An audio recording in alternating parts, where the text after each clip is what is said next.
Hi, my name is Josh Rothkopf. I am the senior film writer at Time Out New York and the former chair of the New York Film Critics Circle. I am thrilled to be with you all here tonight and to talk to, I don't want to embarrass him, but he's nothing short of a legend of acting and someone with a beautiful career. We have plenty of time tonight to discuss it, to discuss the craft of acting, to discuss anything we'd like, actually, and trust me, it will go everywhere. Let's all please welcome to the stage the one and only Bruce Dern.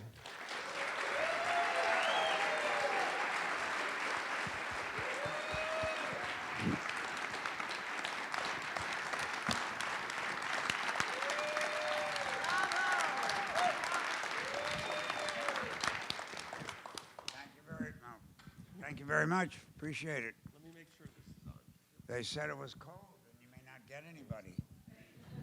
Well, it's cold and I got a lot of people. I'm knocked out. Thank you.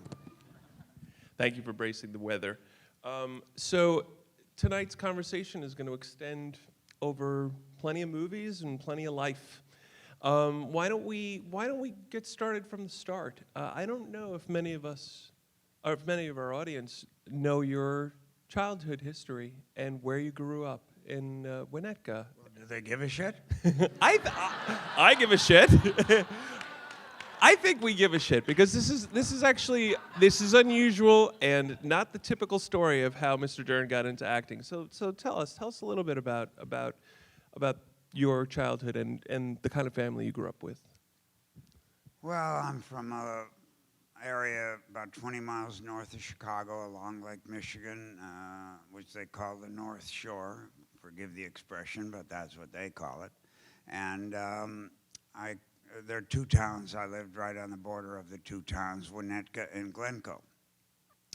And I grew up in a household that was, I have a picture on my cell phone of the house that I grew up in, but it was, my middle name is McLeish. My name is Bruce McLeish Dern. And the McLeish family in the 1870s brought a store from Glasgow, Scotland to Chicago. And my great-grandfather, Andrew McLeish, took on three partners, Carson, Peary, and Scott. And the McLeishes were the Ann Company of the store. So that was kind of like our family store on the McLeish side.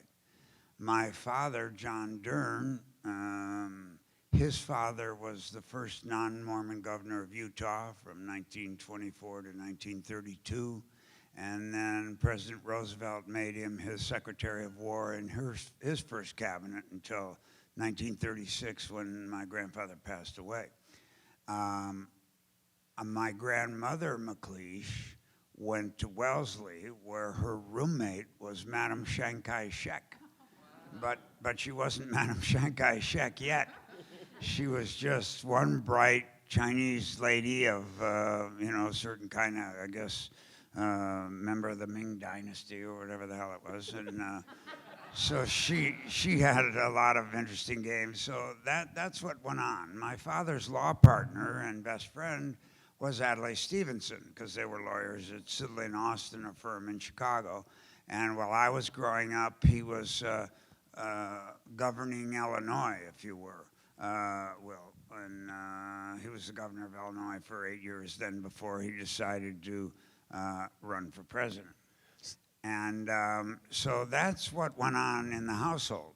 Well, I had a brother and a sister, and I was the middle kid, the lucky kid that nobody gave a damn about, basically.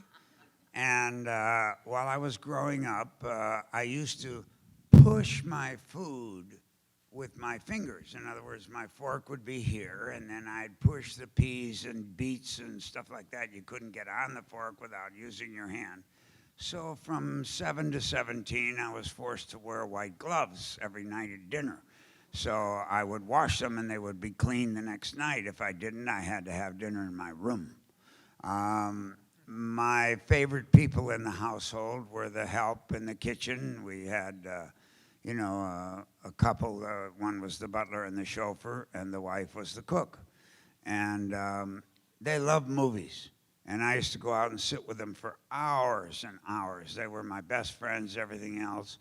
And when I got to high school, I became well, not a phenom, but a very, very good 800-meter runner in high school, and accomplished a lot of things, national championships and stuff like that.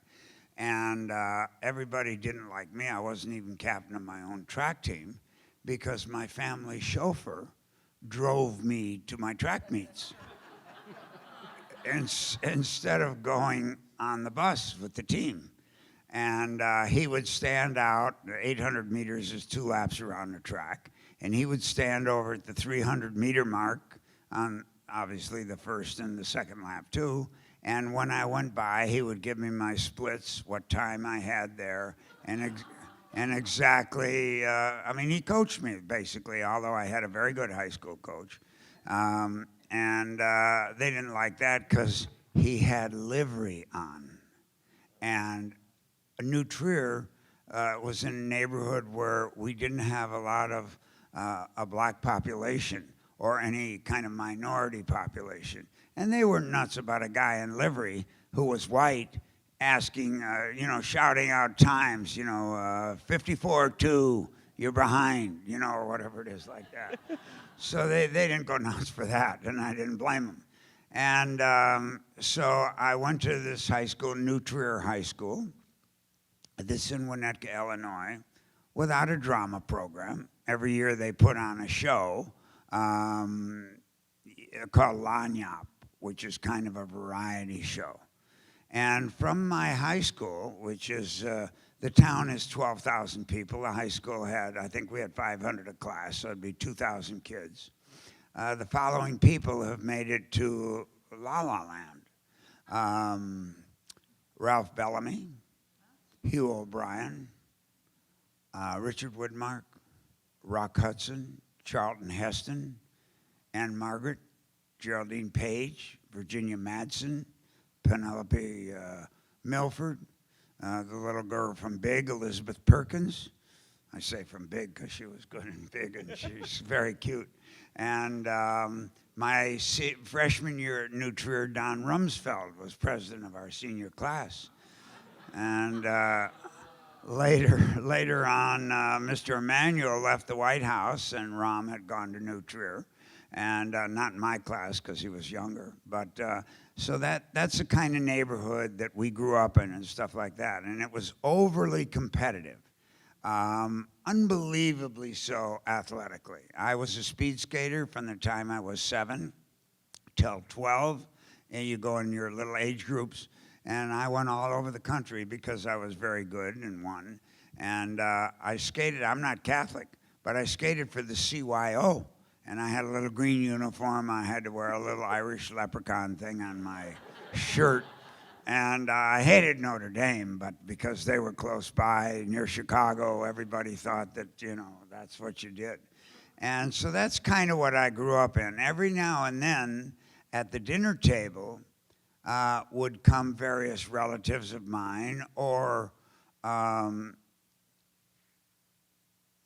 think one of the things, I'm getting ahead of Josh here, but I think one of the things that... It happened. Well, I'd be sorry he asked me to start at the beginning. I was always very taken by people that got stuff done, that did things in their lives. And my Uncle Archie would come. Archibald McLeish is my uncle, my grandfather's brother. And he would come back from New Hampshire, and in those days he was still librarian of Congress when I was little. And then he was the undersecretary of the Navy for a while, but he was 5-time Pulitzer Prize winner as a poet, and so forth and so on. And I was never interested in acting. Until I quit college in 1956, I never thought about acting. I started going to a lot of movies then. But that's generally what my background was. So around the dinner table were heavyweight folks. Adlai was there every now and then, so forth and so on. And the reason that I had a tough time communicating was, For me to be allowed to speak at the dinner table, I had to raise my hand. In my house. I could get away with stuff in school. I never had to raise my hand. But in my house, I had to raise my hand. I was so obnoxious in grade school that my desk was in the cloakroom. They took me out of the main room, put a desk for me in the cloakroom, and I had to leave the door open to the secure. So I just put a sign on my little desk that said Bruce Dern, Esquire. So it's okay. Aren't you glad I asked him about his childhood now? Yes. So this is an extraordinary and a different kind of background, I think, than a lot of actors. So I'm seeing you raising your white gloved hand at the dinner table. An accomplished family, and a family of discipline, I'm imagining. So your impulse maybe to start acting, do you think it came out of rebelling against them? Well, I think, when I finally decided to become an actor, within the first year, my people were gone, except for my mother. And they passed away early because, my dad and mother both smoked 4 packs of Chesterfields a day, and I never saw that again until I met Betty Davis and John Wayne. People that smoked 4 to 5 packs. Miss Davis would smoke them right down to the nub, like this. And not even put it out. She carried a can, like in the old westerns, a spittoon. She had a little can there. She'd just drop the butt in it and then pick up another one. And she said, "Bruce, a light, please." And I just light her a little cigarette, and she'd go and just, smoke it like the French do, like this. I mean, it was just, but they over-smoked, and they were what I referred to as social alcoholics. They weren't, I never saw them drunk. I never saw them really angry. I never saw my dad smile, and they were inseparable. They went everywhere together. My father, because he was an SEC lawyer, had to go to Washington once a month on the train, the Broadway Limited, or the New York one was what was the one in New York? They had the great club car on it. I forget. Anyway, and they would always go together everywhere. As a matter of fact, and this is something I've never said to anyone, I think it might be in my book. I was born, and about 3 days after I was born, my grandfather Dern died. And if you're the Secretary of War, they have a big state funeral, much like we all saw with Kennedy or whenever, like the Secretary of War is treated like a fallen hero, so to speak, more so than anybody else because they were uniformed people. And so there was a big parade. Well, my mother left to go back to that with my father, and I didn't see her until August. I didn't know this. I had the help with us, the chauffeur and the wife and everything, who raised me then for the 6 weeks. I had a brother, he went, but he was 4 years older than me. And then my mother came back. So the first 6 years of my life, first 6 weeks of my life, Mom was absent. And Mom lived in the house with me, Dad lived in the house with me, but I felt an absence. And it's not, I can say it this way instead of dribbling on with the shit, but when I was in high school one day, grade school, the 7th grade, most of my friends that were I was in the Glencoe school system in grade school, were Jewish kids whose families had moved from the north side of Chicago right after the Second World War to develop Highland Park, Glencoe, and the towns on the north side, on the North Shore. And I loved them. They were great. We had one kid in my class named Alan Sex, and his girlfriend was Helen Passion. So, and we were 12. And his dad was a big realtor down in Rogers Park named Leon Sex, who had a sign over his realty company that said, "Some may come and some may go, but sex is here to stay." So they were entrepreneurial folks, and I loved that. And these were my friends. Well, I lived in a family where they were not the first choice to come home as friends. And that upset me at a very early age, and just first and second grade, once I realized what was going on. And it was 1941, 42 then. When you say, you mean that your family didn't like the fact that you were bringing Jewish kids home as No, friends? it's not that. I can do it in a quick paragraph. Well, I don't have quick paragraphs, but across the street, we lived on Lake Michigan, and we lived in kind of an estate-like place. And then up the street, 1 block on Sheridan Road, lived a guy named Max Balaban. And Max Balaban owned all the Balaban and Katz movie theaters in America, and a lot of those were the big movie palaces, the old theaters you don't see anymore. And we used to hang out with him all the time. He's no relation to Bob Balaban, incidentally. But my grandfather did not see this as a good thing for Brucey. So he said, I don't want you hanging around Max Balaban anymore, this Mr. McLeish. And I said, and why is that?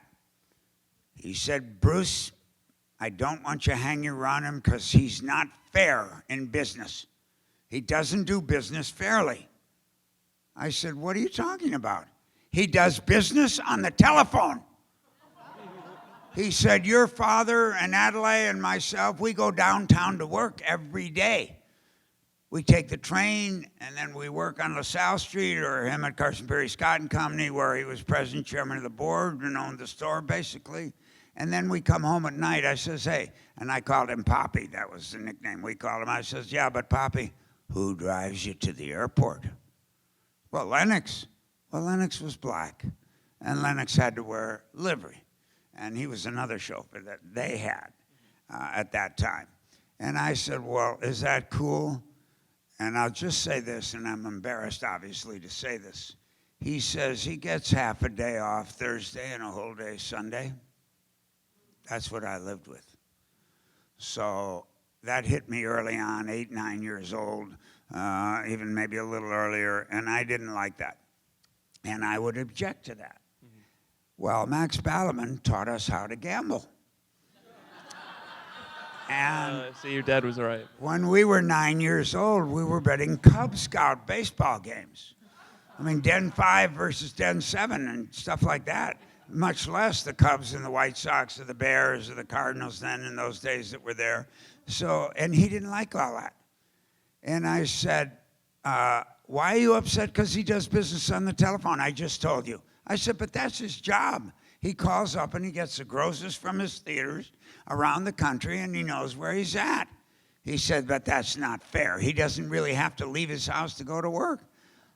I said, well, that's the way he does it. That's it.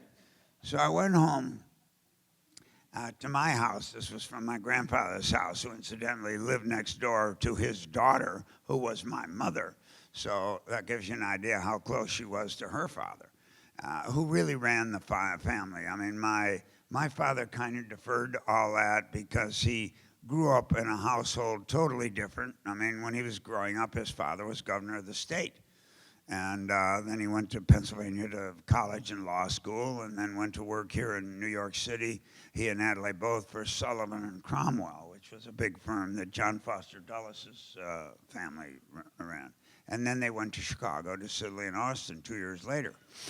But I went and I told Max Balaban, I said, you know, my grandfather doesn't think I should hang out here. He said, and why is that? He says he doesn't do business fairly. Oh, the old he doesn't do business fairly. How long have I heard that out of that Scottish prick? And he said, let me tell you about your grandfather, Bruce. When the war ended in 1945, your grandfather realized that Marshall Field's, which was the other big department store along with Carson's in Chicago, was maybe getting a leg up on them. And some other stores were coming, the Fair Store and Jake Harvey at Montgomery Ward and all that. They were like really taking off, although they weren't big department stores. They weren't federated department stores, so to speak. And he had a problem. So he said, how can I get a different clientele into the store? And I said, well, what did he do? He hired black ladies, moved ladies' handbags and hats to the first floor, hired the black ladies as salespeople so he could get all the black people that came down State Street, which is the main street there in Chicago, to see black salespeople selling hats and purses, which they love. That's who Bruce McLeish is. Oh, I get it. So I may do business on the telephone, but he does anything it does that works. So don't ever hear anything about him before. I said, I got you. I went home, told my grandfather that, and actually I threw both of them under the bus to the other one. But my grandfather said, you will cease to express any opinions about your feelings about what goes on in this world, in our household, and any time I'm at your dinner table, which will be 2 or 3 times a week, you will cease to say anything unless you're called on. And that's where that began. And that's like total catnip to become an actor. You will cease to, yeah, right. I mean, So the only time I would raise my hand was when I felt I might be entertaining and come up with something that no one else came up with that they did after school. So when they would say, what do you like to do after school? And this is why I had a chance to go to New Trier, which is to me the best public high school in America. And whenever you read it, get rated by other high schools. You know, it gets rated up there for public high schools. And I was threatened every year I went to camp from 8 years old to 13 every summer. And I didn't just go to camp like the Cub Scout camps or Boy Scout camps or anything. I went to camps that were in Upper Hudson Bay, which was 1,000 miles north of where I lived. Yesterday, in one of the towns near where the camp was, it was 51 below zero. And I was there in the summer, and I did have one golden moment that I'll never forget in my life. On the, whatever the date was, 6th of August, we were going across a lake. All you did in these camps was go on canoe trips. And the canoe trips were like 21 days, 9 days, 12 days. And I was 4 years younger than any other kid in camp. We were going across one of these old lakes that are up there where the stumps have been burned, the trees have been burned, so the stumps are sticking up above the water, and it's very spooky-like, and you're canoeing through them. There's 3 canoes. And in each canoe, there's 6 kids and 3 counselors in the thing. So each canoe had 3. As I was in the first canoe, and then I was paddling at the beginning. And the counselor never paddled. He was in the middle. And so the kids always paddled. And across this lake, we had not seen a human being in at least 2 days. And along comes like a lantern heading toward us. And we'd not seen anybody. And here comes this kind of, excuse the expression, M. Night Shyamalan person in a canoe coming toward us with a lantern on the thing. We couldn't see who it was. He pulled right up to the boat, and he grabbed the gunwale, I think you call it, the side of the boat, right where I was. And he held his lantern up after taking it off the seat that it was on. And he shined it so I could see his face. And it was pitch black. It was midnight. And all the canoes then came up beside. And he was like a Quebecois. He spoke that, French-Canadian language, but spoke it really thickly. And this was 1945. And he only said 3 words. But what he said was, the war is over. And then went on his way, paddled on by. And that was the first time we know the Second World War had ended, because they dropped the bomb 2 days earlier, and Japan hadn't surrendered yet. That was on the aircraft carrier. But they knew it was over. And so that was the one thing I was grateful. But I had to go to camp every year like that. And then it was, you're going to go to camp or you're going to military school. Oh, yeah, that's great. That's a place I really am excited to go to, is a military school. I knew I'd never make it through. When I had I'll get into that another time. But when I was, Let's ahead. move ahead. Sorry. Let's just. I mean, I could listen to these stories all day. I know that. I mean, we have so many films that we want to discuss, but let's talk about the beginning of your professional career.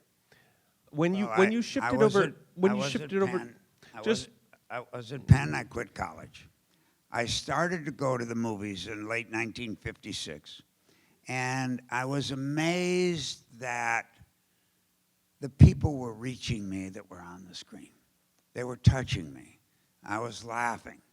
I don't think I ever laughed more than whatever the Jerry Lewis Dean Martin movie was, where they did stuff, and then later on when they did stuff in big bunny suits, whatever that movie was. And then later on, Woody Allen made Sleeper. And I thought, Jesus, this kid is a genius. Because I love Sleeper. I love those early Woody Allen movies. But they were not there yet. But anyway, so I got excited. So I looked for a little dramatic school in Philadelphia. And I found one called the Bessie v. Hicks School, which was next to the Betsy Ross House in Philadelphia, which is where Miss Ross made the American flag. So it's like a little institutional place. After a couple of weeks, I realized three things. And I was trying to be an actor. You had to go to New York. You had to try and become a member of the Actors Studio. And you had to work for Elia Kazan. And I went to New York, and that happened. And that was the beginning of my career. Mr. Kazan saw my audition at the studio, where I auditioned with a guy who really found me and brought me to New York, named Jack Garfine. Who was a real entity, who had been brought up in Lee Strasberg's house because he was a kid that had been in Bergen-Belsen when he was a kid and lost his whole family there and came to New York and somehow got to the Strasberg's home. And so Mr. Strasberg really looked after him. He was very bright. He'd done a play off Broadway that then went to Broadway called End as a Man that was written by Calder Willingham. And it launched the career of, it was about a hazing at a military school in which a kid had to, was a freshman, and they kicked the stool out from under him. Well, they kicked the stool out from under the kid, and he hung. So the whole play is about who kicked the stool out. And in the cast were the following kind of guys, same cast.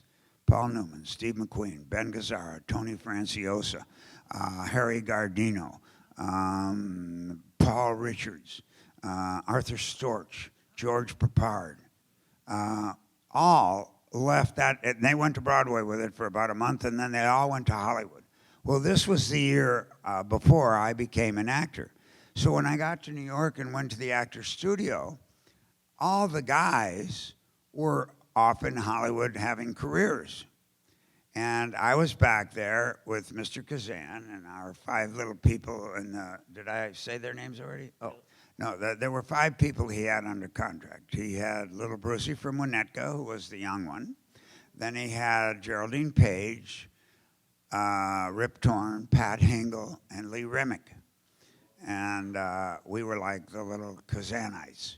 And he gave us $352 a week, 52 weeks a year, whether we worked or not. And then for 5 years. And then when I got lucky enough to be allowed to go to Hollywood, he kept every dime for 5 years over $352. And I got up to $800 a week. I was thrilled because after 5 years, I was getting more than 2 or 3 days on a Gunsmoke. I might get the 4th or 5th Cowboy from the Right, where he actually had sentence after sentence a couple times. So that was really the beginning of my career. When you come up with such a great company and working with Elia Kazan and working on stage in New York, do you learn different things from, say, someone who starts in Hollywood? Here's what I learned. I knew nothing about acting. I'd never acted, and they knew it. I'd done some work in Philadelphia with a kid named Elia Kazan, who went on to become a writer. He wrote Orphans. He did a lot of plays and some movie things and everything. I just saw him at lunch 2 hours ago. And he's married to an actress named Margaret Ladd, who used to work a lot in Altman's movies. And so I got to the studio, and the first day there, I realized in order to survive in the actor's studio, you have to work. And you have to work all the time. Well, they have a sheet outside that you have to sign in when you want to do a scene, and then it's months ahead of time. It's already booked. So I said, well, fuck it. I erased names. And That's how you get ahead. and I put my name one time ahead of Eli Wallach. He and Ann Jackson were going to work on some scene there, because the magic of the actor studio is, and it's why it's never quite worked in California how it has here, is that the actor studio is it's a hospital. It's a place where you work on things that you're not good at, getting better at. It's not a place to perform, to do all the different things, to get seen, to get shown or anything. It's a workshop, and that's the essence of it. In California, the problem was, in order to make the studio work there, you had to include directors, writers, and producers. And when you do that and have active directors who are casting, watching actors work on things they're not good at, they say, oh, no, well, we can overlook. We know it's work, horseshit. They look at you and they see you stumble through Waiting for Godot or something like that, and they say, no, he's not right for what I'm doing.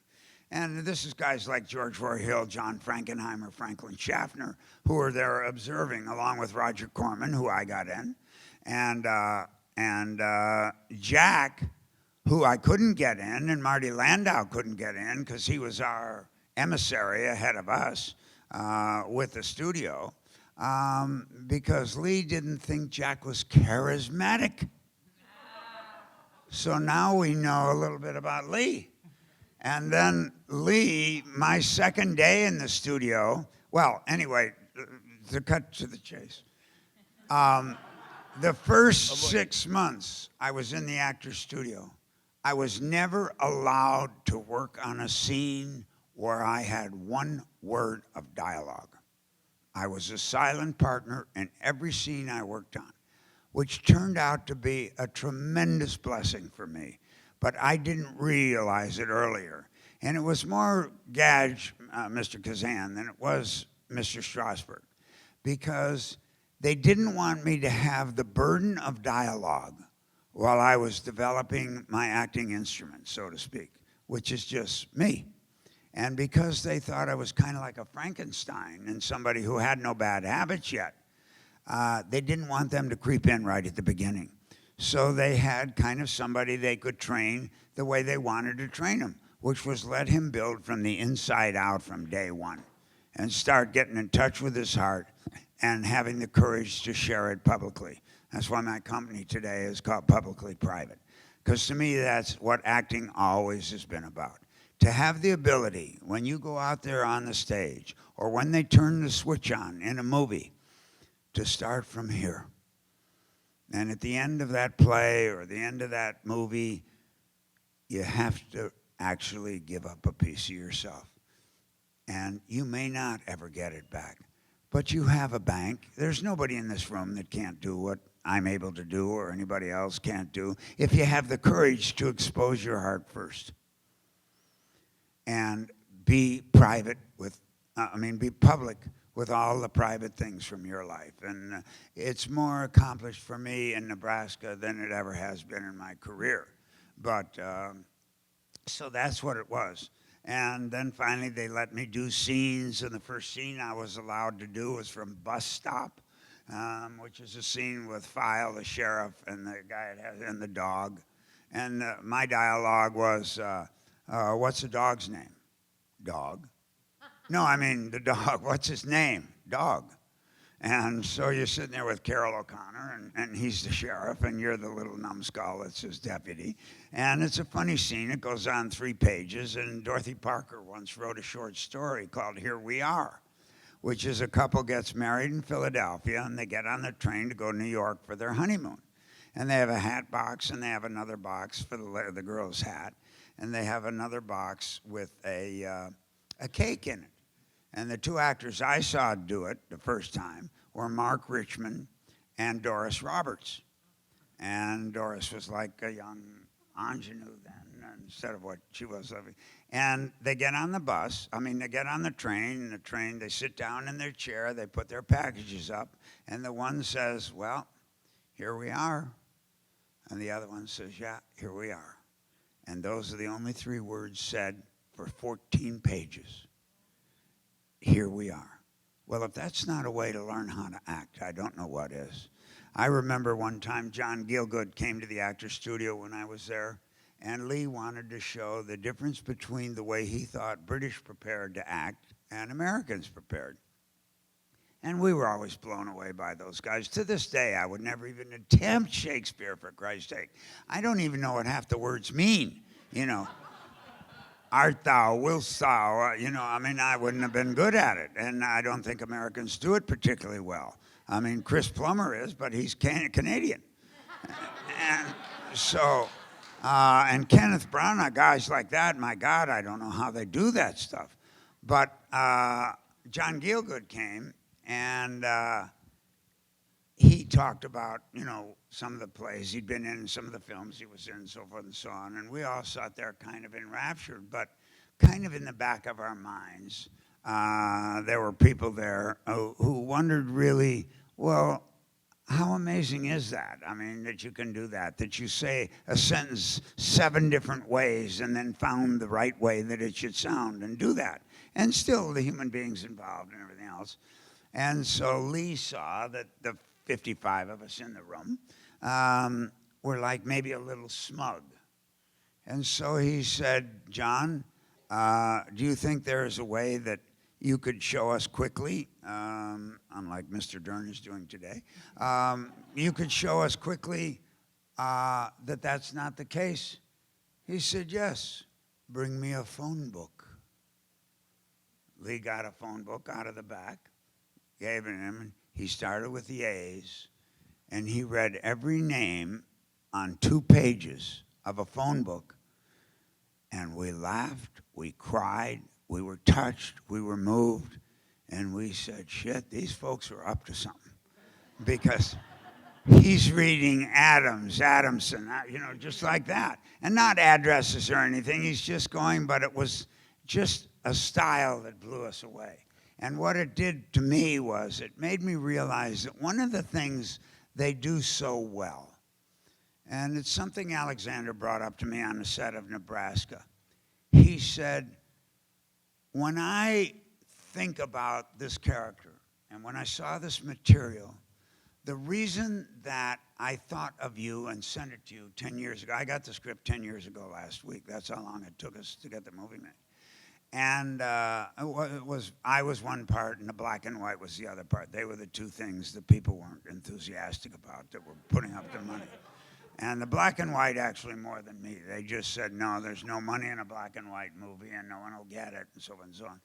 So he said, is that when I do films, particularly in this film, there is a nobility to Woody. Don't forget that. And that's all he said. And I got that. And just jumping forward to today, and then we'll go back where I left off. He said 2 things to me the opening day of the movie. He said,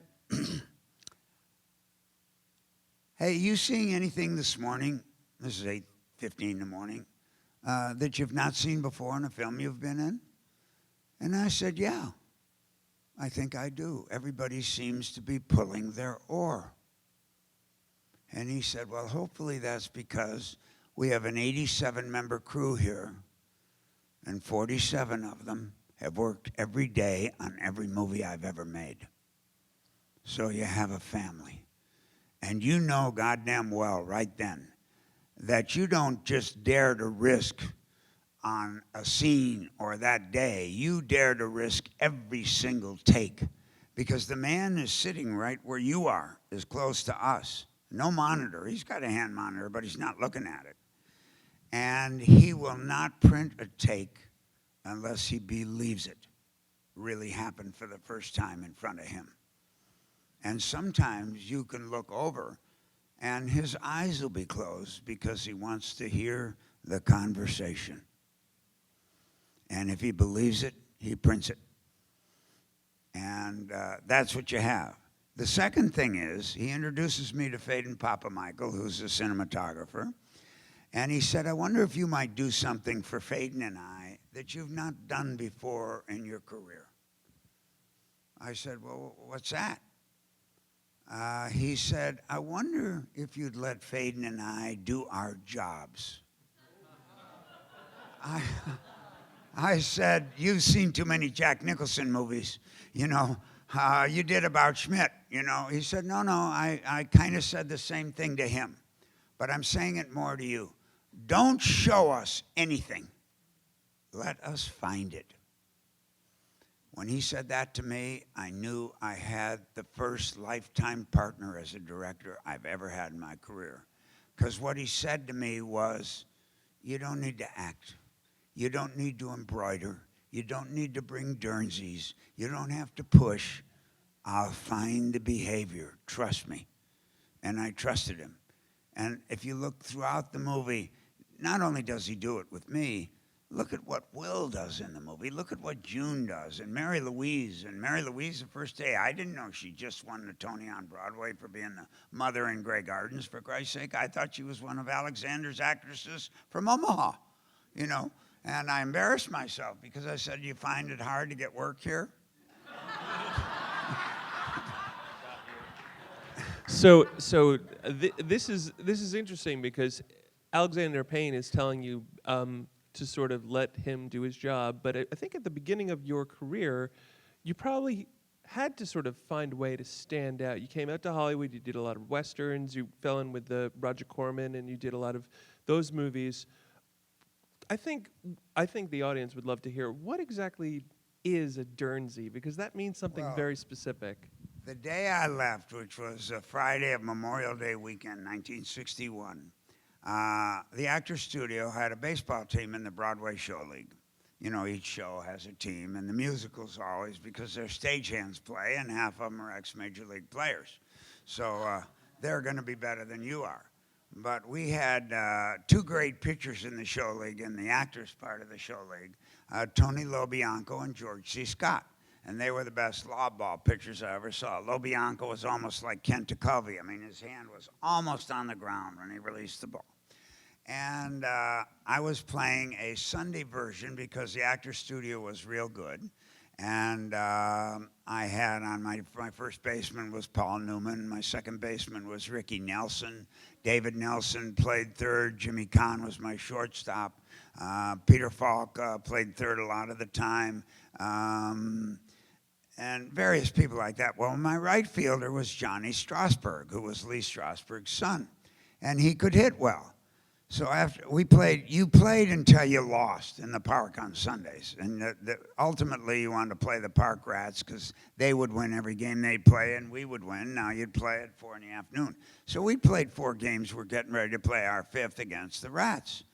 And I go to sit down, and Gage, Mr. Kazan, and Strasberg were sitting there. And Lee says to me, Bruce, he says, why don't you start Johnny leadoff? Let him bat leadoff this game. He was batting 6th. He says, because he can hit, and he'll hit Lobianco. And I said, okay, why not? And Gage says, what are you doing here? And I said, what do you mean? He said, why are you still here? I said, because you haven't said I could go to California. He said, well, after this game, go to California. And Lee said, I agree wholeheartedly. It's time for you. Well, I'd been there 3.5 years. And I'd worked. I'd done a couple Broadway plays. I did an off-Broadway play called Orpheus Descending, where I met Laura's mother, Diane Ladd. And my producer was blind. Her name was Stella Holt. We did it in the Gramercy Arts Theater, which was the cellar of a church. And you got $45 a week.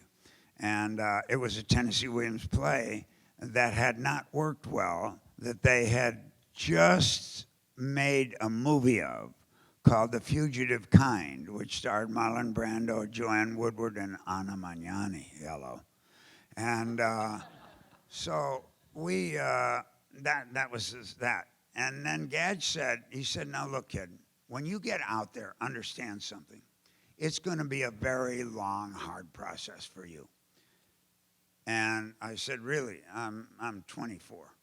And I'm thrilled to hear this, how long it's going to take me. He said, nobody is going to really appreciate what you do until you're in your late 60s. Wow. I said, what are you talking about? He said, you're not a conventional leading man. You don't look like the guys in your age group. You look like a forceps baby. And I said, shit, if you want to see a forceps baby, I can show you 2 or 3 guys that have already been starring in movies that were forceps babies. And he said, well, the point I'm making is this. When you get to Hollywood, in order to work, because they do so many Westerns, you're going to be in Westerns. And you're going to be the 4th cowboy from the right. You're not going to have more than a line, if you have a line. So you have to understand something. And Lee leans forward and he says, go ahead, tell him, Gadge. He says, when you're the 4th cowboy from the right, you make sure the goddamnedest, most interesting 4th cowboy on the right anybody ever saw. All that shit that you do that we let you get away with because it's real, it's coming from you, do it. 10 years later, I'm doing a movie called Drive, he said, with Jack Nicholson directing. And I won the National Film Critics Award for Best Supporting Act that year. The movie did nothing. Jack always claimed the movie did nothing because they took it to Cannes and Mick Jagger's baby cried all the way through it. So nobody heard the clever dialogue or stuff. So I had to walk down the hall in a scene, and I was still just Bruce Dern. You know, I'd been in some good movies, but nobody knew what they were yet. And the biggest movie I was in then was one of my favorites, although I play a little part in it, was They Shoot Horses, Don't They? Which, when the Brooklyn Academy of Music did my retrospective, they couldn't find the film. And the lady from the Hamptons that found the film found it in the public library. And that was the only print there was. And she found it and gave it to them. And that's how rare the movie is. And it had 11 Oscar nominations. It's not that it was trash. It was very good. And it was the second Chardoff Winkler movie. And they're the guys that did Rocky then a few years later. And so I'm doing this movie called Drive. He said, I have to walk down a hallway. I'm a basketball coach, and we're trying to win the national championship. And as I walk down the hallway of this town that we're in for the Final Four, 2 girls walk past me in the hallway, like cheerleader girls. And as they went by, there's no dialogue from me. And my assistant coach is walking with me. And I just snapped my fingers twice, that's all. Jack cut the scene after he got what he wanted. And he said to the crew, he turned around, he said, that, ladies and gentlemen, was a Dernsey. He said, the man snaps his fingers and we can't take our eyes off him. He said, I don't write that kind of shit. Jeremy Larner doesn't write that kind of stuff. That's embroidery. Well, that's where the term came from. And because of being the 4th cowboy from the right for a decade and a half, I learned to embroider. And that's why I was so delighted by what Josh is getting at about what Alexander said to me. He said, you don't need that. It's all on the page. And the perfect example of it in the film, I don't know how many of you have seen the film. I'd encourage you to see it. It's good. Oh. See Nebraska. Really, really extraordinary. But the hardest scene I've ever had to do in my career, having heard a little bit about what I've told you, is going through the old house. And because I am publicly private, here as well as in the movie and in my career. And there are 2 lines in the script that are actually written lines. There's not a Dernsey in that movie. One day Alexander asked me, we were bitter cold, we were in the car, and he said, I want you to pass out in the front seat. And if it has to be a Dernsey, give me a Dernsey. Well, that's that shot where I'm, on the way to Omaha. And I mean to Lincoln. I'm just gone. And he looks over at me, and my wife hates it, and Laura hates it because they think I look dead. And, well, that's maybe the point, folks. So they were... I lost my train of thought. Where was it? No, It's okay. Oh. When we're in the house. You're in the house. So we go up the stairs, and we go into this first room that we look into, and I say, this was my room. And June Squibb says to me, says to the others with us, the four of us, this is where Woody's little brother David died. And Will says to me, do you remember that, Dad? And how about the line they wrote? Because what they wrote was, I was there. I was there. Who says shit like that? Who creates that? Who writes that? And Alexander didn't write that. Bob Nelson wrote that. So how magical was Alexander to know when he saw the material? He had to direct it. He didn't care whether or not that he'd written it or anything else. I mean, he worked with him a little bit, but I don't think he changed much. And the second example of that is at the end of the film, or right near the end, when I'm in the car, and I got the prize winner hat on, and Will comes back to get in the car, and he says, Dad, and the line they write for me is, I'm here. Come on. I mean, when you see stuff like that on a page, you race to work with this guy. As grim as Nebraska is, you get out there. And he does it with every single actress in the movie. He'd been with June on About Schmidt. He understood what June was about. And the other thing, because I am a gambler, he dared to gamble with us. He picked it. We were going to be his team for this season. And we never thought we were on our way to an all-star game. None of us had ever really been in a playoff game. I mean, I've been in some really good movies. Coming Home was successful. And I've been in a lot of other movies that were very good that nobody ever saw. One's After Dark, My Sweet is one. A lot of other movies like that.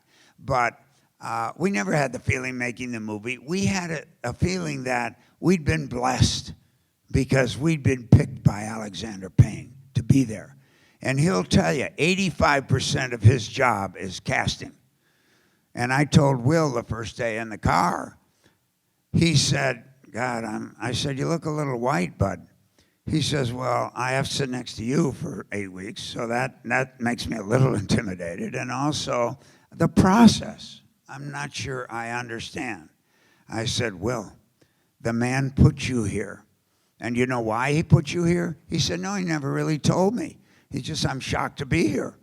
And I said, you don't need to be, because you made a tape. And I asked Alexander why he picked you. And he said, because he made a tape, as did everybody else. And I believed him. And that's why Will was in the movie.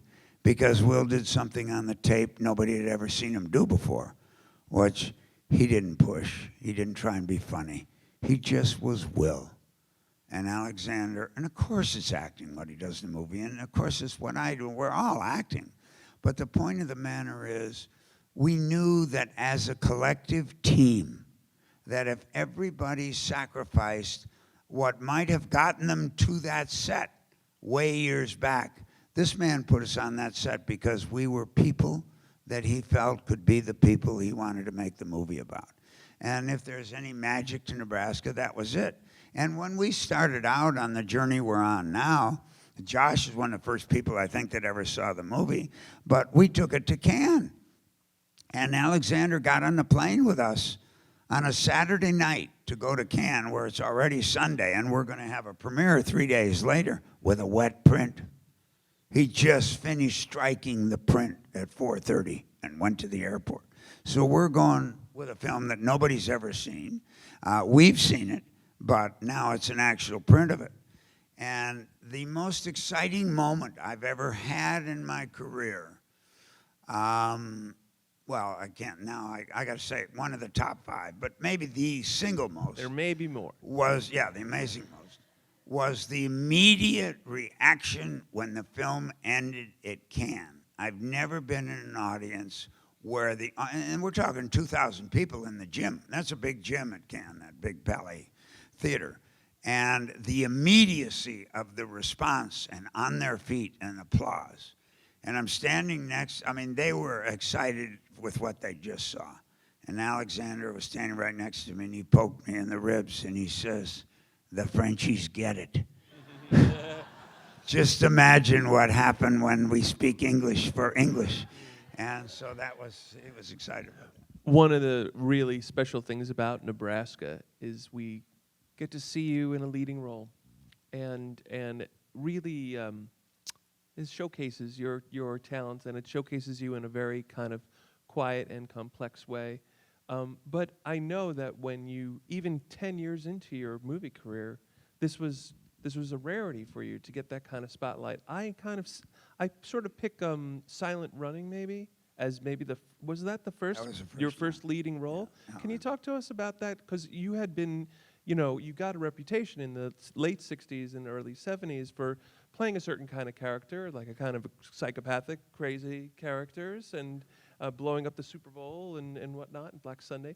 But there's something about Silent Running where you really have to summon the kind of gravity to hold a movie. What was that experience like? Well, I had an agent who had been involved in bringing me to California after the Strasbourg Kazan speech, who met me at the plane and took me to a little grim motel in Burbank because I was brought out to do an episode of Surfside 6, which was a Warner Brothers television series that starred Diane McBain and a guy named Lee Patterson. And it was Memorial Day weekend of 1961. And so I was coming out to do that, sight unseen. I'd done a Naked City back here. I'd done a Route 66 from back here. But otherwise, I'd never been on film except in Wild River for Mr. Kazan. And so his name was Mike Greskoff. 10 years later, he calls my agent, Fred Spector, on the phone and says, we're doing a little movie, nobody knows about it, but we're making it on an aircraft carrier out in Long Beach, and Doug Trumbull is directing it, and we want Bruce to play the lead in it. Tell him who Doug Trumbull is. Yeah, well, Douglas Trumbull, when he was a junior in high school, he's a wizard, the only wizard I ever worked with. When he was a junior in high school, he invented something that Stanley Kubrick, when he took it to him, had never seen in his life. It was 8 seconds of film. And he was 17-year-old junior in his April of his junior year in high school. And Stanley Kubrick said to him, "Where'd you get that?" And Douglas said, no, that's my little piece of luggage. He said, "No, come on, kid, that can't be done. How do you do that?" "No, I'm sorry." Douglas Trumbull, 2 years later, won the Academy Award for the special effects in 2001. That's who Douglas Trumbull is. Then he made Silent Running. Then Steven Spielberg asked him to work for him on a movie where he needed a spaceship. And they were at a lunch somewhere in Hollywood. And at the lunch, he asked Douglas said, "I'm a director now. I'm not an effects man anymore. I don't want to do it." He says, "Well, I'm doing a movie where I need a spaceship. And you're the only person I can think of that's unique enough to come up with something." So during the lunch, because I happened to be there, Douglas is just doodling on a napkin. And at Musso Frank's, the napkins are linen napkins. They're not paper napkins. And he's just doodling, and Steven keeps saying, "I need this, I need that, the other thing." But he told him he needed a spaceship. And Douglas said, "Can we go now?" I said, "Sure." Steven said, "But Douglas, are you going to do it or not?" He says, "I'm not an effects man." I said, "No, I'm a director." So we got up, and he put his napkin down, and we turned to walk away.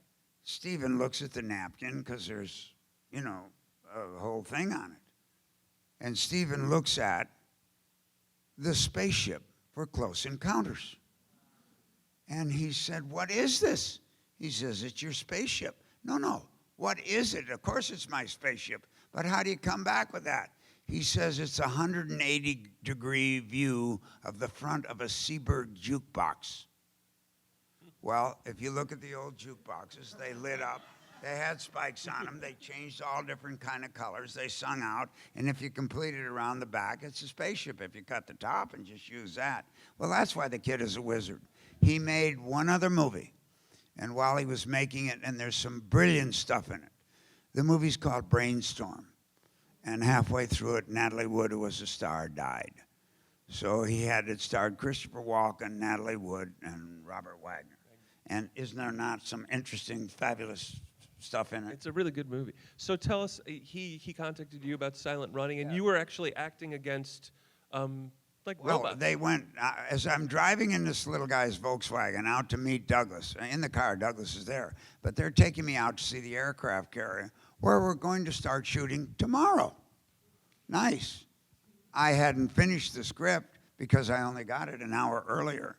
And I'm in the car trying to talk to Mike, who's my old agent, not my agent anymore, and this kid, Douglas, who's 23. And we're driving along, and as we get out there, Douglas says, because he's very sweet and innocent and just out front, he says, you know, you were number 17. He said, we started with Newman, then we went to McQueen, and then we worked our way down through, get this phrase, we worked our way down through the little pissers, and we finally got down to number 17, and Mike says, what about the guy I used to represent, Bruce Dern? And Douglas said, he didn't really know who I was, and he said, did you see They Shoot Horses, or did you see, the big thing was support your local sheriff, because I was able to have a bigger role and be kind of funny, and Jim Garner was wonderful and that stuff. And so he said, so here you are. I go into his shop once we get down to where the aircraft carrier, the spaceship in the movie is the USS Valley Forge aircraft carrier. The models that are seen in the movie, and this is who Douglas Trumbull is, are 18-inch models made out of kits hanging from flypaper in his garage. And that's how he shoots the whole opening of the movie on those giant spaceships. They're this long. And when Marty knows about it, Marty Scorsese, I just saw him at lunch, but at the thing here, he knows about it. They're still blown away by it. I mean, how could he come up with stuff like that? And the thing that he showed Kubrick which was the first time you'd seen multidimensional things tumbling in space, which Douglas did, was the beginning of show scan, because Douglas Trumbull invented the show scan process. And when you go to Las Vegas and go into the Luxor Hotel, there are 6 rides you can take, presented, it says, by Douglas Trumbull. And you go on the rides, and they're 1 or 2 minute rides, which freak you out. And, take you places you can't believe you've been. And so we went and did the movie, and the first day I come to work, and I don't know if any of you saw it, but in it I have 3 little companions that are basically, we call them drones, but they're about this high off the ground, and they look like little refrigerators or heaters, floor heaters, space heaters. And the first day, here's 3 kids, a girl and 2 guys, all 3 of them cut off at the waist. No penis, no vagina, no legs, nothing below the belly button. One had been a thalidomide child, and the other 2 were in accidents, had lost their legs. They were 18, 19, and 23 years old. They then put the kits over these kids, and their arms were the legs of Huey, Louie, and Dewey. That were their names in the movie. So that when you see them walk and move around in the movie, these little kits, you don't ever see there's a human being in there. These little kits, they're walking on their hands because they have nothing below the waist. So they would stand up on their hands and walk. And one day, because Douglas at 21 taught at USC, 2 of the kids in his class at 25 and 26 were Steven Spielberg and George Lucas. And they didn't make those movies until 3 or 4 years later, after we made Silent Running. And the day that they came, we were up on the flight deck shooting a layout. A photographer named Art Kane was terrific for Esquire, was going to be a cover of Esquire. And they came to see, they'd heard about this. How do you get them to work? Where's the effects man? Where are the wires that are making this stuff happen? And he said, Bruce, go down to Huey, Louie, and Dewey and take their face plates off. So I took the faceplates off, and they see just from the trunk up of 3 kids. And one of the 2, who I won't say the name, said, "That's really sick. How could you do that?" You know, I mean, these kids, the oldest one, Steve Wisnan, said, "Fuck you, bud. He's giving us a chance to make a living. What the hell else are we supposed to do? Play third base? Only you'll play and I'll be the base?" You know, and he was shocked. He was shocked, and he had been put in his place. Because in Douglas's workshop, he's got 45 of these people, all at least 1 limb missing, maybe 2. But it was wizardly, and it was wonderful, and he gave me a chance. The only moment of crisis for me in the movie was my agent called me away from the set, Fred Spector. And he said, "Bruce, you can't tell anybody this, but I need you. You have to go to New Mexico next week for 2 days." And I said, "I'm in every shot, Fred." He said, "Work it out." So, and he told me why. So I go to Douglas, and I said, "Douglas, look, next week I need 2 days off." "Why is that?" I said, "Because they got me a part in this other movie, and I can't tell you anything about it. But it's a good movie, and the guy's directing it. Mark Rydell was the director of it. And it's really good." And he said, "Well, I don't know." And he asked Marty Hornstein, who's the guy who's the AD, "Can we work the schedule?" And then Douglas said, "Fuck it, don't even look at it. We can do arms and legs and little tools when the drones are working and drilling and all the things that they do to keep the spaceship going. So we can let Bruce go for 2 days." And I said, "Douglas, I feel I should tell you what it is, but God damn it, man, if you say a word to anybody, it's going to be bad for you and real bad for me, and I may not have the part." He said, "Well, what's the big deal?" "I have to do a movie where I kill John Wayne." This was the Cowboys, Yeah. right? Yeah. And he said, "What?" And shouts across to his dad, who's helping him out in the movie. He says, "Dad, Bruce got to go next week and do a movie where he kills John Wayne." Well, there's 80 people on the set, and everybody runs to a cell phone. John Wayne's going to be killed in the movie, you know. Not just kill John Wayne. How do you kill John Wayne in that movie, right? Well, I shoot him in the back to begin with. And one thing that's neat about that is, and this is Mark Rydell, another actor studio member, who also has been a big supporter of this, and who directed 2 or 3 wonderful movies, and directs the end of a movie. Direct a whole movie, but he directs the only movie that I can't sit through the last 5 minutes, because Mark Rydell directed The Rose. And when that woman comes out to sing that song, that's pretty good stuff. He also directed On Golden Pond. So the man has game. And he directed a lot of other movies, The Reavers and Harry and Walter Go to New York and stuff like that. But anyway, so the day I had to kill John Wayne, he had never had bullet hits put on him. You know, when you get shot in a movie, they see the bullet go in, you don't see it, but then you see the shirt explode. Well, he'd never had that happen. And this was 8:30 in the morning, and he was halfway into a pint of Wild Turkey 101, which was not unusual, but you'd never know he'd had anything. I mean, he was a rock, trust me, and he was a big, big man in many, many ways. And the wonderful thing is, he leaned into me, and he had just done the big Playboy interview. He's the only man ever on the cover of Playboy.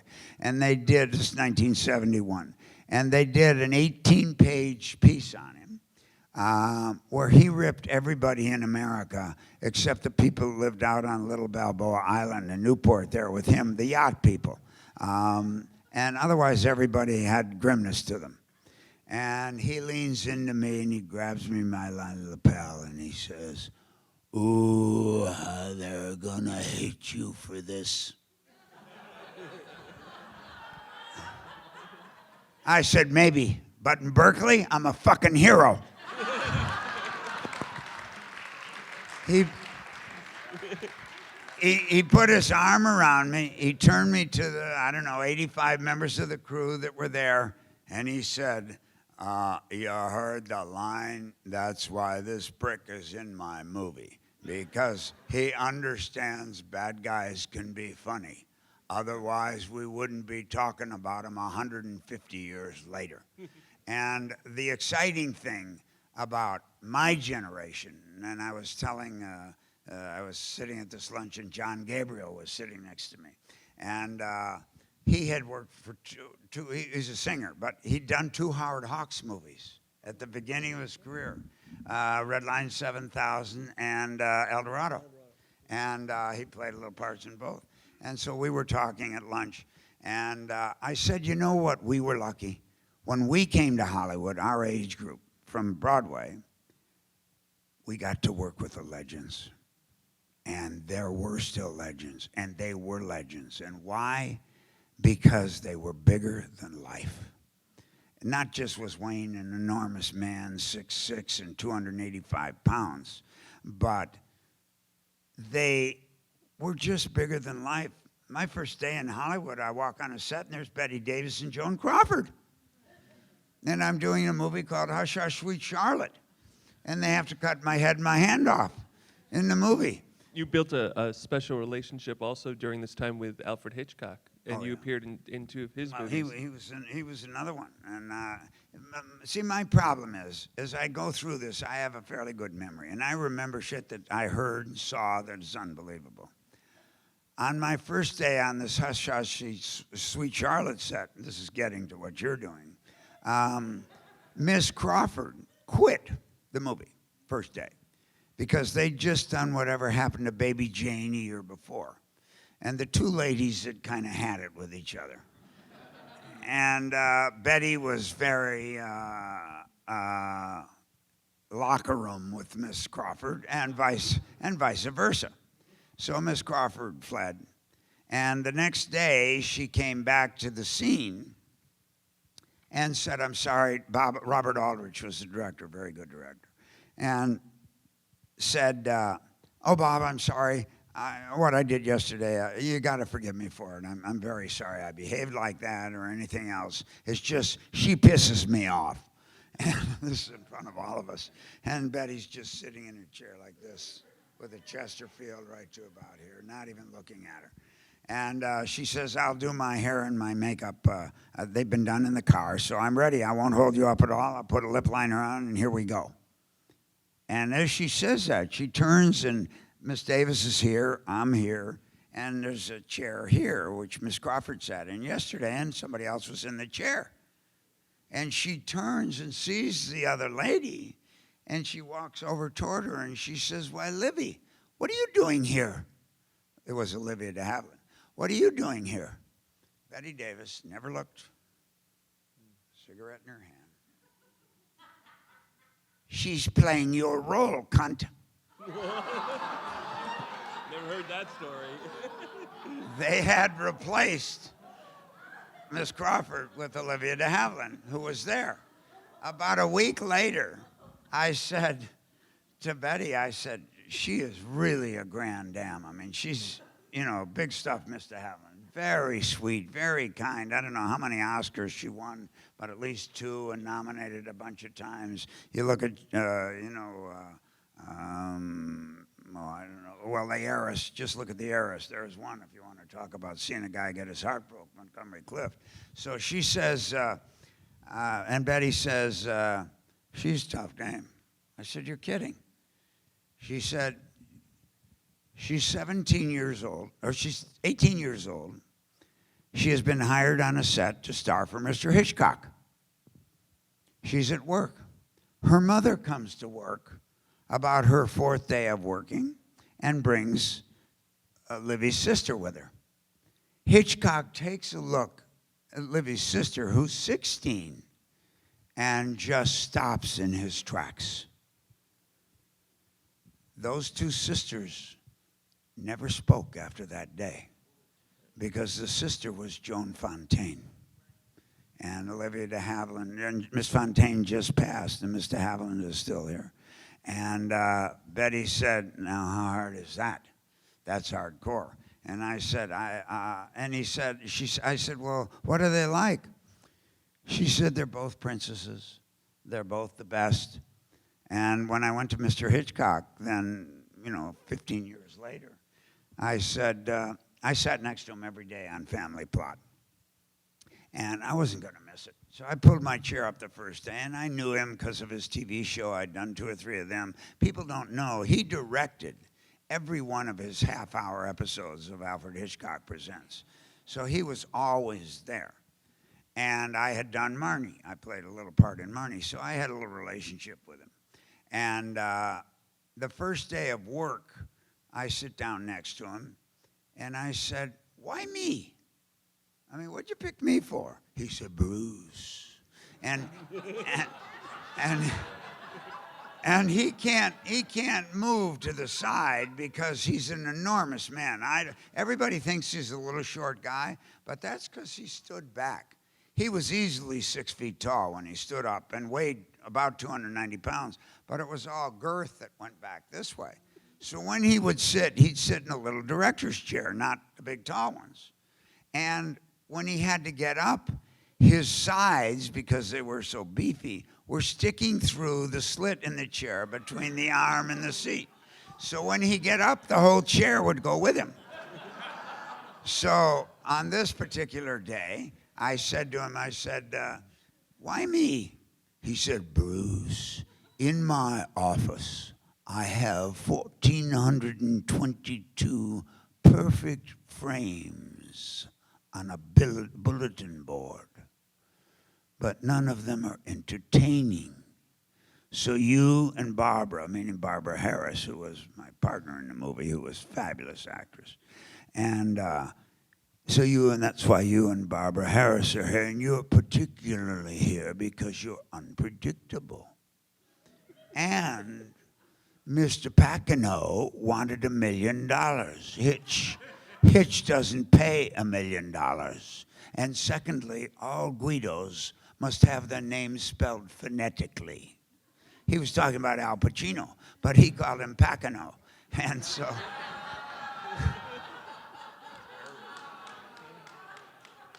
So that's what I was, and Karen Black's first day of work, she's not here now, but we lost a wonderful actress. So one thing about Karen that nobody really realized was she was really funny. And nobody ever gave it there. There's a little bit of it in 5 Easy Pieces, and, oh yeah, right. But Day of the Locust and stuff like that. And her first day of work, we were in about the 3rd day of shooting, and she comes in, the first scene she has to do is just walk through a kitchen, open and close 7 cupboard doors. She's looking for something, can't find it, and then walks off.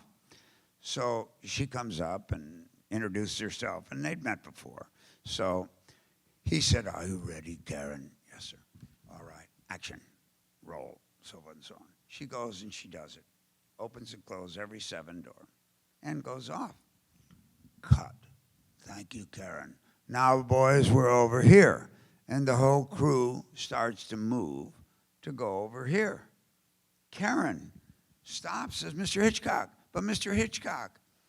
"Yes, Karen." She said, "It's my first day and I'm really nervous and, maybe a little intimidated, right? You can't blame me, sir. And I'd like another. Could I please have another?" "Why?" "Well, because I'm just upset. I think I can do it better." "All right. Are you ready? Go to your mark." She goes over to her mark. He says, "Go." She goes and does it perfectly, just like the same way she did it. She stopped, and he said, "Stop," at the end. "Thank you, Karen. And now we're over here, boys." And now we physically get up, and Karen follows after him and says, "But Mr. Hitchcock, I just realized you never turned the camera on." And he said, "That's right, Karen." "Well, why?" "Because I have the one I want."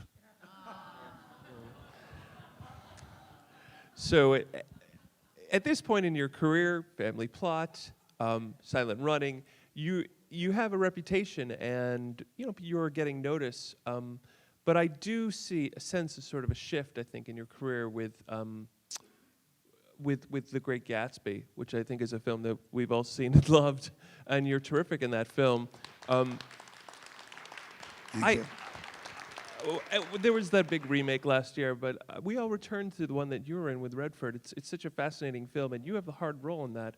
Was there a moment, I think, in this point in your career when maybe you were trying to get trickier parts or more dramatically serious parts? When I did Gatsby, I had just finished a film in which because of the director, I'd done The King of Marvin Gardens. I had, that was it, I think. Well, I'd done Drive, he said. I'd done The King of Marvin Gardens, and then I got the role in Gatsby. And I had jumped around, did some Dernsy stuff and everything like that. And Jack Clayton was the director. And I went to see him in his hotel room at the Beverly Hills Hotel, and his wife was there. This lovely looking kind of, Middle Eastern, Israeli looking woman that was just beautiful. And he messed with my hair, and he did this or that and the other thing, and he said, I've seen you in some things, and I'd like you to play Tom Buchanan. And I'll see you in May in Newport, Rhode Island. We did half in Newport and the other half in England. And I said, well, thank you, sir. He said, why, are you surprised? I said, I am Tom Buchanan. Just like that. I said, had I not come where I am now, that's who I'd have been in my life. Now, 2 quick stories. Number 1, as I walk out of the room, he says, see you in May. And I said goodbye to his wife. And I start out. And he said, somebody told me you love trivia, movie trivia. I said, yeah, I do. I'm not good at it. Joey Walsh and Elliot Gould are the 2 best I've ever heard at it. So go ahead. He said, who is she? Pointing to his wife. I said, my God, I have no idea. I mean, should I know? He said, you're in the movies. Oh, and I thought, why the fuck is he doing this to me? I don't know who she is, and I apologized to her. I went over and said, I'm so sorry. And he said, well, she wrote a movie I did called The Innocents with Deborah Carr and some children, and it's based on a Henry James novel. And she wrote the script for that. And she says, oh, come on, Jack, stop with him. She said, I was Charlton Heston's wife in Ben-Hur. Her name was Haya Hayarit. She was an Israeli movie star. And she was the girlfriend, in Ben-Hur.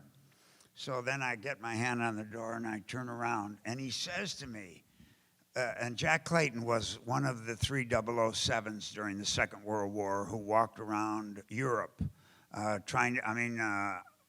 Africa, trying to be General Montgomery, Field Marshal, so they wouldn't really know which one was really Montgomery, and they'd never know the real guy at one time. And so he was one of those guys, had a knife in his boot and all that shit. He was very, I didn't see any James Bond moves like Sean Connery had, but I saw him being the James. And he says, well, who else is she? And she says, Jack, stop it. Said, Mr. Dern, that's another story or anything like that. He said, well, just tell him so he can go home. She said, my father was Major Hayarit, and he and 5 other guys blew up the King David Hotel. They were the guys that made Israel a country, because they blew up the King David Hotel where all the 54 British serving officers were. And England got out, and Israel, they raised the flag that night. And Begin was one of those 5. And they're from an organization not called everybody, the Mossad and all that said that's secret. No, the organization is called the Irgun.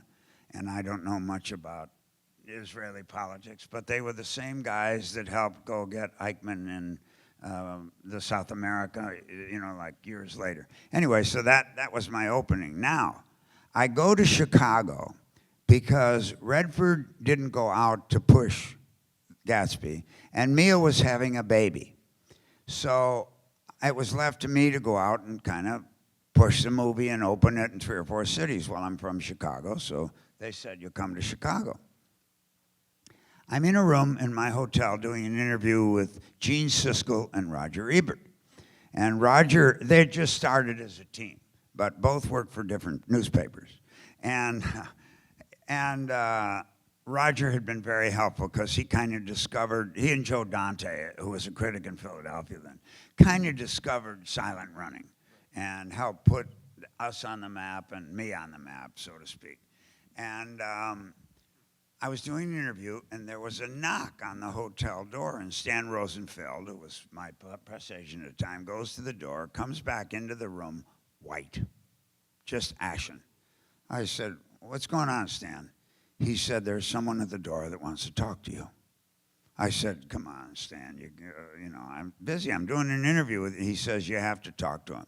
I said, "Why?" Now, Stan is from Oklahoma, and three guys went to the University of Oklahoma together and were roommates: Alan Hirschfield, Stan Rosenfeld, and Jay Bernstein. They all roomed together at Oklahoma. And all their fathers were in the leftover junk business from oil parts around wells, and you know, oil wells, and they resold the stuff and made fortunes off it. So they were all at college together. And I said, "Why do I have to go to the door?" "Bruce, there's a man there, and he's in livery." I said, "Yeah." He said, "Bruce, he's black. He's in livery." Oh, shit. So I said to Gene and Roger, "Just give me a second." I go to the door, and here's Lennox, my family chauffeur, who I'd grown up with. And I said, "Oh, my God," and I gave him a big hug because we were both Dodger fans, and the Dodgers had moved away from Brooklyn. And I never knew where Brooklyn was, much less, you know, it's a long walk from Chicago to see either a Cowboy or get to Brooklyn, so at least where I lived. So I said, "How are you?" He said, "No, I see I'm interrupting something." He said, "I'm here because Mrs. Peary," the family store is called Carson Peary, Scott and Company, would want to know if you could come by and just have a cup of tea with her. And I said, "Oh, my God." Now, Mrs. Peary was 95. She was the Dowager of Chicago Society, Mrs. John T. Peary. And so I go back in the room, and I say to Gene and Roger, "Look, I have to go to Philadelphia with this movie in the morning. Bob Evans will meet me at the airport in Philadelphia because we're selling Black Sunday. I mean, we're selling The Great Gatsby, and he produced it." I get confused because he also produced Black Sunday. So I'm going there. But I'll go to the airport, and you guys come ride with me in the limo to the airport. Because they said, "Are you talking about Mrs. John T. Peary?" I said, "Yeah." He said, "Oh, my God." And Roger got it immediately. And Gene Siskel, who came from Glencoe and had gone to New Trier, they were younger than me. His family was from there, so they all knew who Mrs. Peary was. And I said, "So I'll tell you." So I go with Lennox to this Lakeshore Drive apartment, way up above everything. And this 96-year-old, very frail woman meets me at the door. Lennox takes me in, sits me in her little living room where there's a picture on a little table, and then a Queen Anne kind of couch we were sitting on. All very antique-y. Billy Bob Thornton would have gone freaked out. He can't stand antiques. But it was just old stuff, but I was used to it. That's what I grew up in. So she says, she takes up a pot, a red pot with gold around it, and she says, "It was cocoa, wasn't it?" And I said, "My God, you remember that?" And she poured me hot chocolate into my little red teacup. Because when we would go see her with my great-grandmother when I was young, because we lived in the same house there, when we would go to tea at Mrs. Peary's, she always had hot chocolate for me. So she remembered that. And we talked for about 15 minutes, and she says, "I know you have a deadline, so, you know, I just wanted you to know how proud your family would be that you're here in The Great Gatsby, and that you've really made it into something, because this is a work, you know, a really heavyweight piece of work." Did you ever actually hear that from your family? Did you ever hear from your family that they were proud? They were all passed. Yeah. They were all passed. So, and that was one of the reasons she had me over, because this was 74 and they were gone in 72 with the last of them. So I said, "You know what? I have an idea. I didn't bring any of my family with me. Why don't you come to me tonight at the premiere and be my date? Her eyes filled with tears. Immediately, she put her hand on my knee and she said, "Oh my God, Bruce, never. He would never, ever want me to see the film." And I said, "What are you talking about?" She said, "When I was 17, we lived in Lake Forest. My name was Ginevra King. And my father was, the president of Chicago First National Bank. So he had to go downtown to Chicago every day at work." This is 1922, 23. And I was sent away to school. I went to Westover, which was a prep school. I don't know if it's still there, probably is, in Connecticut for young ladies. And at Thanksgiving, I went to the Biltmore, like everybody did. And I met a young man under the clock at the Biltmore at 12 o'clock Thanksgiving night. And that's when magic is supposed to happen. That was the big thing, in the clock at the Biltmore.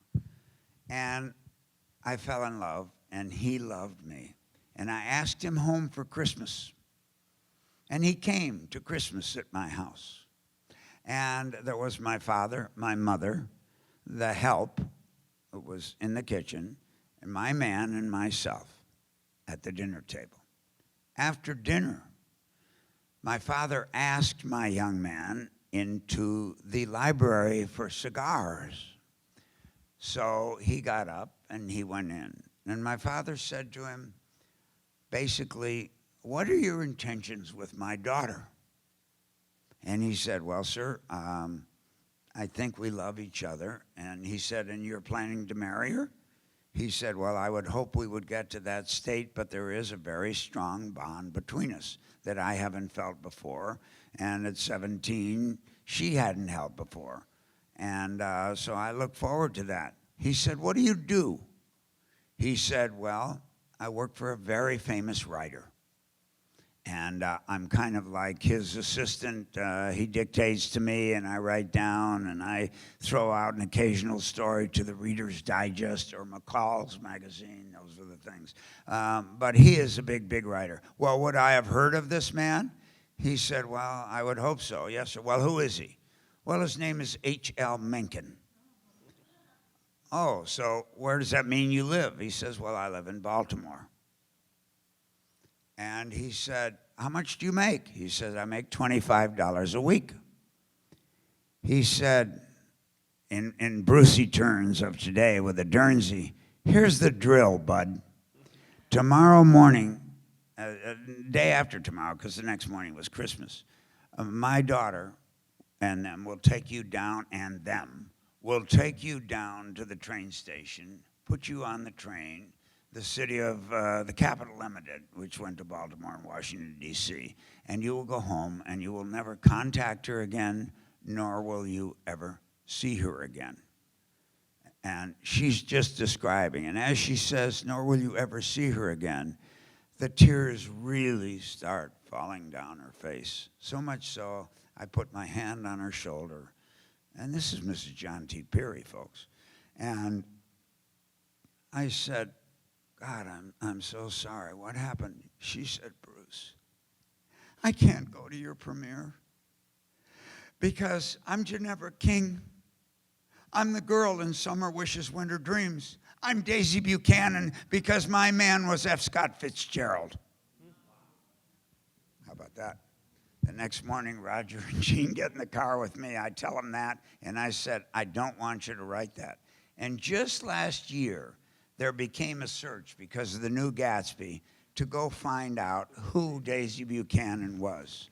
And the last part of the story is on her table was a framed letter in a little kind of gold frame. And you turned around, you could see the letter. On the back of the letter, the address was Great Neck, Long Island, September 1923.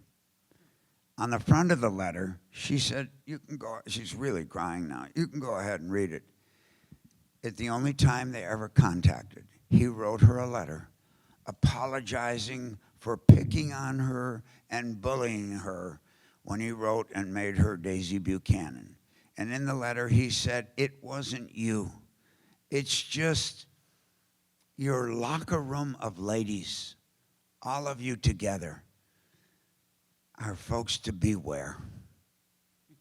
And I grew up with them, and trust me, they are folks to beware, especially the girls, because there's not a one of them. And if she was alive today, she'd say what I had one of them say to me right to my face. She said, "You know something, Bruce? You're a real good runner and everything like that, but, don't bother to call anymore. If I want to hear from you, I'll leave a note in your box." And that's who Mrs. Peary and all those Daisy Buchanans were. And the best scene I've ever been in pictorially is that first scene when I bring Nick into the house in The Great Gatsby from the boat.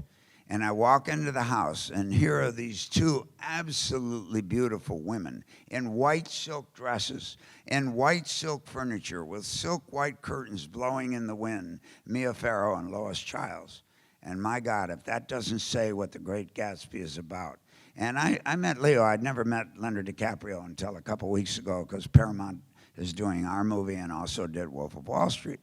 And I always admire anybody that tries to make Gatsby, because Fitzgerald never meant it to be a visual experience for an audience. Therefore, it's really tough to make the movie, stick to the language. And our script was written by Francis Coppola. So right as he was doing Godfather 2, so he just kind of dashed it off, worked hard on it and everything, but you can't do it. And the bottom line is, why can't you do it? Try and put that last paragraph on the screen. You can't do it. That's why Mr. Salinger never wanted people to do his movies. It's here and here while you're reading it. And it doesn't quite work the way that is. And when I met Baz Luhrmann, he said, I saw the other Gatsby, your Gatsby, and I was, quite knocked out by it, impressed by it. It actually stirred me to do this. I said, what do you mean, ours? We were the third one.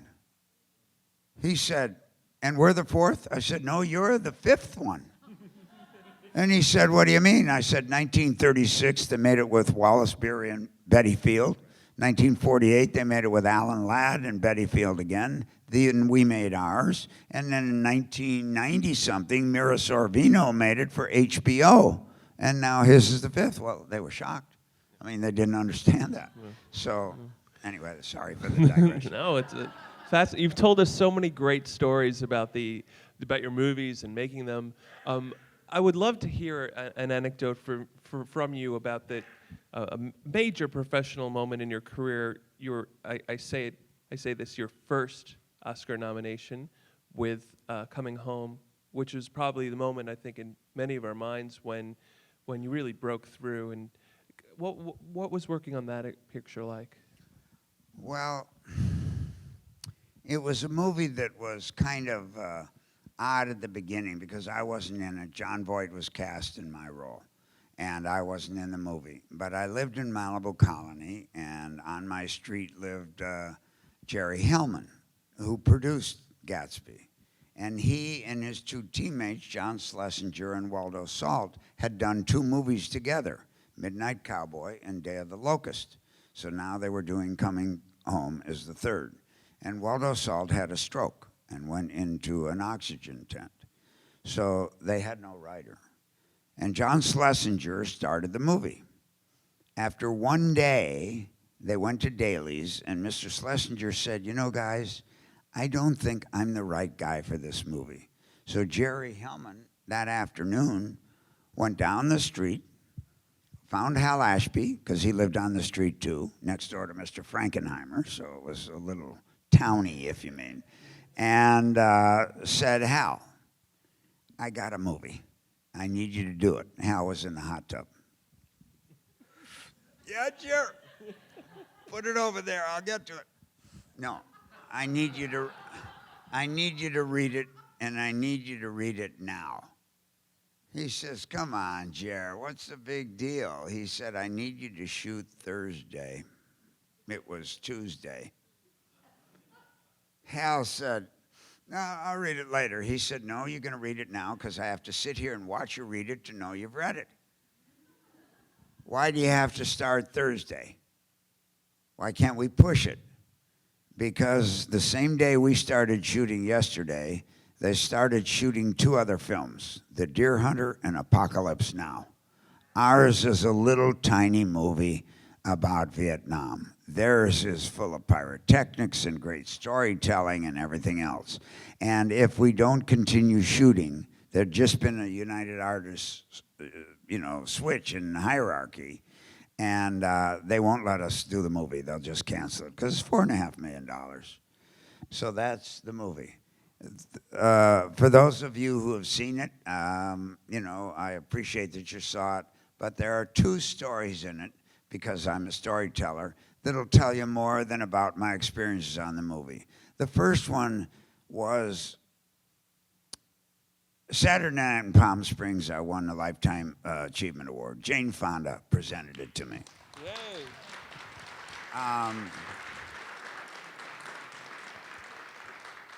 And Meryl Streep hugged me, and Harvey Weinstein shook my hand. So that was a pretty complete night for me. And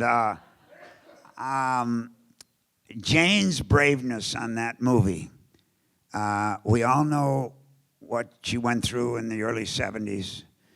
We had no extras in our movies that were extras. Everybody in our movie was a Vietnam vet missing at least 1 limb, because we shot in a VA hospital in Downey where they were. And for her to know, they didn't say a word to her for 2 weeks. Nobody did anything.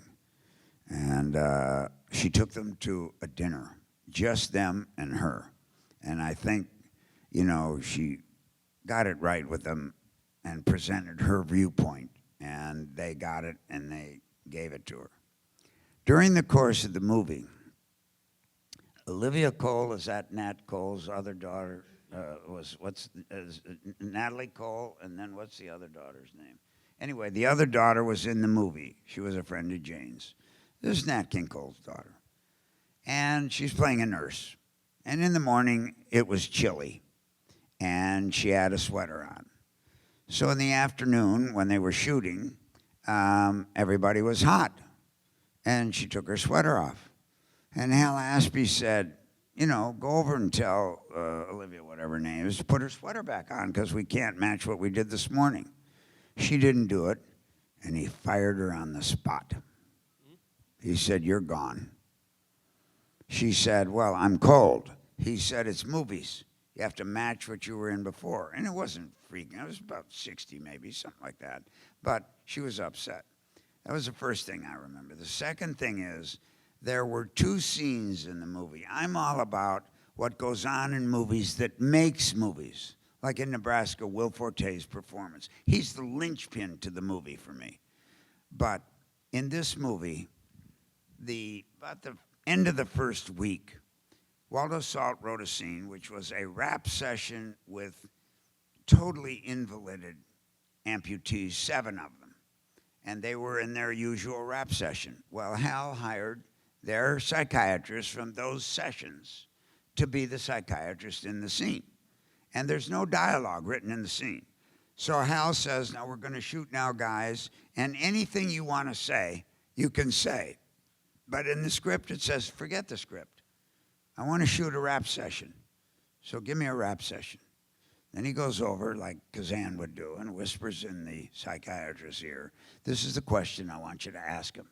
So Haskell Wexler's the cameraman. He turns it on. The psychiatrist says to the 7 guys, none of them had anything except 2 limbs, either an arm missing, 2 legs missing, 2 arms missing. They were all, at least, they were bilateral amputees, is what they called them. And he said, well, for today, guys, I just wondered, is there anybody here that would ever go back? Dead silence. They just kind of looked at him. Nobody did anything for about a half a minute. And one guy had a nub to the elbow, and he raised it. And they said, yes, Leonard. The doctor said, yes, Leonard. He said, yeah. And at the end of the scene, John Voight had written a wonderful little speech that he's supposed to say, because he wheels up because he's late to the rap session. And so he hasn't come in yet. And the one guy raises his little nub. And he says, yeah, I'd go back. But before I did, I want to grab America and shake it by its ass. Cut, print.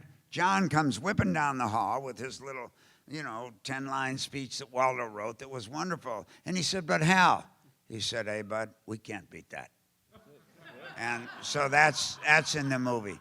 The second time, exact same scenario. They're outside of a glass booth. Bobby Carradine is inside, having just OD'd and killed himself. They can tap on the glass, but they can't get into the room because it's locked. John Voight comes up right at the end of it with another little thing that he's supposed to say. He's the star of the movie. He's got the dialogue. And they're all out watching this, and he comes in and he says, what's going on? And then he's supposed to get into his speech. And he says, what's going on? And totally unrehearsed, one guy says, the man went out. And the other guy says, he just went out, bud. Cut, print, we're over here. John says, but Hal. That's who these guys were. That's who Hal Ashby was. That's who Alexander Payne and Quentin are nowadays. I mean, it's just, and those were the wonderful experiences from that movie. My embarrassment in the movie was I got recognition after the movie for my performance, as did all of us. But I won some award where you go and you know you've won before you go, People's Choice Award or something like that. So I went to get it.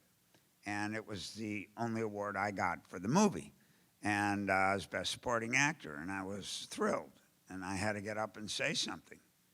And I got up, and they gave me, Florence Henderson gave me my little award. And I look out, and I suddenly realized I really don't have anything to say because I'm embarrassed to be here. And I got tears in my eyes, and I said, you know why? Because I never had the guts or the courage to put on a uniform for this country. And for me to be saluted for what a lot of you people out there actually did is wrong for me. And I'm not cool with it. And I just hope you understand that this is what we do, and we have to do what we did, in making the movie. But just thank every one of you that ever put on a uniform, from a policeman to a soldier to anything for this country.